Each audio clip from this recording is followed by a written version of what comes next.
ሀገራችን ኢትዮጵያ የቡድን 20 አባል ሀገራት ተጋባዥ ሆናለች። ይህ ደግሞ እንደ ሀገር ትልቅ ስኬት ነው። በተለይም ደግሞ እንዲህ ያሉ እድሎች የሚመጡት ኢትዮጵያ እየተከተለችው ባለው የዲፕሎማሲ ጉዞ ከተለያዩ የዓለም ሀገራት ጋር እያደረገች ያለችው የሁለትዮሽ ግንኙነት ትልቅ አበርክቶ እንዳለው ይነሳል። ሰላምና ደህንነት ኢትዮጵያ ግንባር ቀደም ሆና ስትሰራ የነበረች በዛም ከአፍሪካም ያለፈ ተሳትፎ የነበራት በባለ ብዙ ወገን መድረኮችም ከመስራችነት ጀምሮ በግንባር ቀደምነት ንቁ ተሳትፎ ያላት ሀገር መሆኗና ያ እንደዚህ አይነት አሁን ደግሞ ይዛቸው የመጣቻቸው የቀጣናዊ ትብብሮችን የማሳደግ የቀጣናዊ ትብብሮችን ደግሞ ችግሮችን የሁሉንም አገር ፍላጎት ያካተተ አይነት ፖሊሲ በጋራ የማደግን በጋራ የመበልጸግን በሰጥቶ መቀበል መርህን የምታራምድ አጀንዳ ያላት ሀገር ከመሆኑ አንፃር ተመራጭ አድርጎ ያስባሉ። ለቅ ጉባኤዎች ላይ እየተሳተፈ ነው። ብሪክስ ላይ አሁን በተለይ የብሪክስ አባል ከሆነን በኋላ ብሪክስ ላይ ያለን ተሳትፎ አለ። የአፍሪካ ህብረት ላይ ያለን ተሳትፎ አለ። ኢጋድ ላይ ያለን ተሳትፎ አለ። እንደዚሁም ደግሞ በዩኤን ላይ የምናደርጋቸው ልዩ በተለያዩ የዩኤን ሴክቶችም የምናደርጋቸው ተሳትፎዎች አሉ።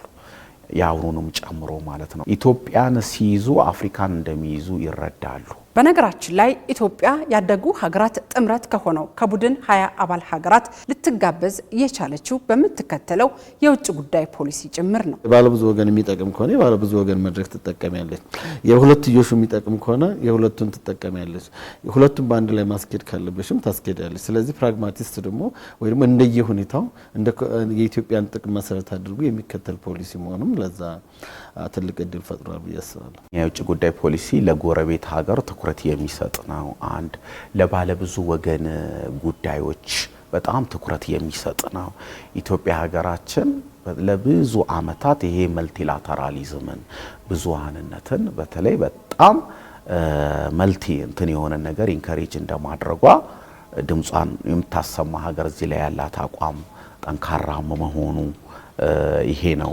በተለይ ብዙ የሀያላን ሀገራት ራሱ ወደዚህ የሚመጡት እንዲህ ያለው የኢትዮጵያ አካሄድ የምትፈልገው ትክክለኛው ብሔራዊ ጥቅሟ እንዲከበር የምታነሳቸው ጥያቄዎችም ተገቢው ምላሽ እንዲያገኙ የሚረዳት መድረክ ነው የቡድን 20 አባል ሀገራት ጉባኤ። ለምሳሌ የባህር በሩን ኢትዮጵያ እንዴት አጣች? በምን አግባብ ነው ያጣችው? አሁን በምን አግባብ ነው እየጠየቀች ያለችው? በመጠየቁ አሁን እንደ ጦረኛ የቀጣናው ወራሪ ተደርገው የሚስሉ ጠላት ሀገሮች አሉ። ያ እንዳልሆነ ማስረዳት ያስፈልጋል።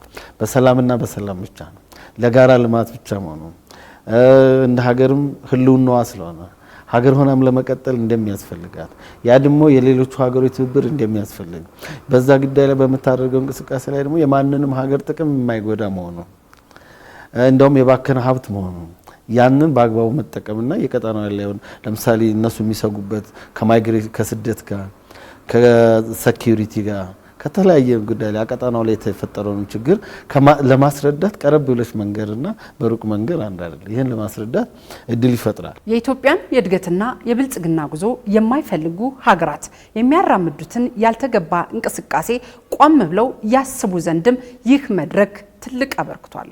ሁለት ነገር ያስገኛል በእኔ አንደኛ እነዚህ ሀገሮች ጋር ሄደው ነው ስም የሚያጠፉትም አጀንዳ የሚሸጡትም። ስለዚህ ቀድመን እንድንረዳ ደግሞ የኛን ታሪክ በዛ መድረክ ላይ ኢትዮጵያ ምንድነው አጀንዳዋ ምንድነው ፍላጎቷን ብለን ባስረዳንበት መድረክ ላይ ሄደው ሌላ አጀንዳ መስጠት አይችሉም። ስለዚህ ቀድመን አጀንዳ በመስጠታችን እነሱ ሌላ አጀንዳ እንዳይሰጡ ያደርጋቸዋል።